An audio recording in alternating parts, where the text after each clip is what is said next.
बड़ी खबर है। जेपी नड्डा के आवास से निकले जीतन राम मांझी। करीब 35 मिनट तक जेपी नड्डा के आवास पर यह बैठक चली है। गृह मंत्री अमित शाह जीतन राम मांझी की मुलाकात हुई है। आपको ये बताएं कि देखिए, बिहार को लेकर लगातार मंथन चल रहा है। एक तरफ सीट शेयरिंग को लेकर बातचीत हो रही है और दूसरी तरफ आपको ये बताएं कि फिलहाल अपडेट ये सामने आ रहा है कि जेपी नड्डा के आवास से जीतन राम मांझी निकले हैं। 35 मिनट तक जेपी नड्डा के आवास पर मुलाकात हुई है। गृह मंत्री अमित शाह जीतन राम मांझी की मुलाकात हुई है। बिहार की राजनीति में इस वक्त हलचल काफी तेज है। गौरव इस वक्त हमारे सहयोगी हमारे साथ जुड़ रहे हैं जानकारी के लिए। गौरव, हाल ही में जीतन राम मांझी निकले जेपी नड्डा के आवास से।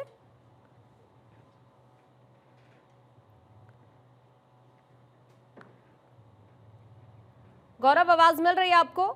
बिल्कुल, देखिए आपको बता दूं, मैं जीतन राम मांझी जो है वो यहाँ पर पहुंचे थे और तकरीबन 30 से 35 मिनट तक जीतन राम मांझी जेपी नड्डा के आवास के अंदर थे। कोर कमेटी के लोगों से उनकी बातचीत हुई। सूत्र बता रहे हैं कि अमित शाह के साथ उनकी अलग से बातचीत भी हुई है और जो सोर्सेस बता रहे हैं तकरीबन 7 सीट जीतन राम मांझी को फिलहाल बिहार में इस विधानसभा चुनाव के लिए ऑफर कर दिया गया है। अब ये जो जीतन राम मांझी की तरफ से कहा जा रहा था कि तकरीबन 14-15 सीटें उनको मिले, परफॉर्मेंस करेंगे, वो वहां अच्छा मार्जिन के साथ जीत देंगे। फिलहाल उस पर जो संशय था वो बिल्कुल खत्म हो गया है। सोर्सेज बता रहे हैं कि जीतन राम मांझी के साथ बातचीत हो गई और जो सीट शेयरिंग का फॉर्मूला था हम के साथ, ये स्पष्ट तौर पर क्लियर कर लिया गया। जीतन राम मांझी को 6 से जो 7 सीटें हैं वो फिलहाल दी जाएंगी। जी ठीक है, यानी सीट शेयरिंग का जो फॉर्मूला है वो जीतन राम मांझी के साथ तय हो चुका है। 6 से 7 सीटों पर बात बन गई है अभी, क्योंकि पिछले 2 से 3 घंटे से मीटिंग लगातार चल रही है। गौरव,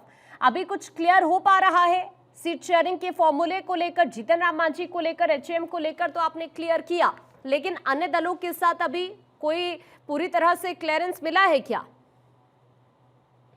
तो फॉर्मूला बिल्कुल क्लियर हो गया है, क्योंकि ये बैठक ही इसीलिए आयोजित की गई थी आज दिल्ली में। गृह मंत्री Amit Shah, JP Nadda, Bihar core committee के तमाम जो वरिष्ठ सदस्य इस बैठक के अंदर मौजूद हैं।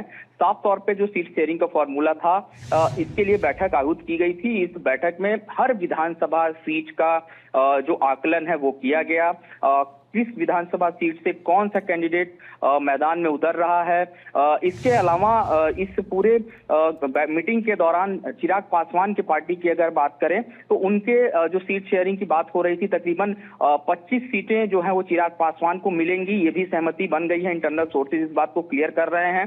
तो आप मान के चलिए कि जिस तरीके से ये कहा जा रहा था कि बिहार में सीटों को लेकर के एनडीए में पेच फंसा हुआ है, अब बिल्कुल ये जो स्पष्ट हो गया है, क्योंकि एक लंबी बैठक अभी भी लगातार हालांकि बैठक चल रही है और अब से थोड़ी देर बाद उपेंद्र कुशवाहा भी इस बैठक में शामिल होंगे, ऐसी जानकारी मिल रही है सोर्सेस के हवाले से। यानी कि ये जो बातचीत की प्रक्रिया है अपने सहयोगी दलों के साथ, वो आज साफ तौर पे यहाँ पे लगातार की जा रही है। और उसके अलावा हर विधानसभा सीट का आकलन यहाँ पे किया जा रहा है, जहाँ पर मिलकर के चुनाव लड़ना है एनडीए और अन्य जो सहयोगी दल के कैंडिडेट को, उन सीटों पर भी बातचीत की गई है। क्योंकि आप देखिए कि अब आज की ये बैठक हो जाएगी, उसके बाद कल सीडब्ल्यूसी की मीटिंग आहूत की जाएगी दिल्ली के अंदर। संभवतः कांग्रेस की भी कल सीडब्ल्यूसी की बैठक हो सकती है। तो ये कहीं ना कहीं हम देख सकते हैं कि जो चुनाव की तारीखों के ऐलान के बाद जो प्रचार प्रसार का जो समय है, कैंपेनिंग का जो समय है, महज 20 से 22 दिनों का है। और ऐसे में भी बीच में कई बड़े त्योहार हैं, दीपावली है और बिहार का सबसे प्रसिद्ध त्योहार छठ पूजा है। तो कैंडिडेट जो है उनको ज्यादा से ज्यादा जनसंपर्क करने के लिए जो समय है वो भी मिल पाएगा। इसलिए आज सीट शेयरिंग के फॉर्मूले पे लगभग जो सहमति है वो पूरी तरीके से बना ली गई है।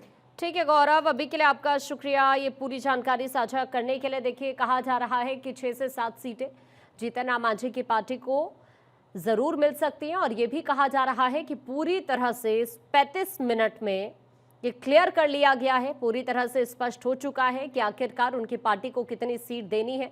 उनके साथ फॉर्मूला तय हो गया है ये कहा जा रहा है, लेकिन ऑफिशियल अभी अनाउंसमेंट होना बाकी है।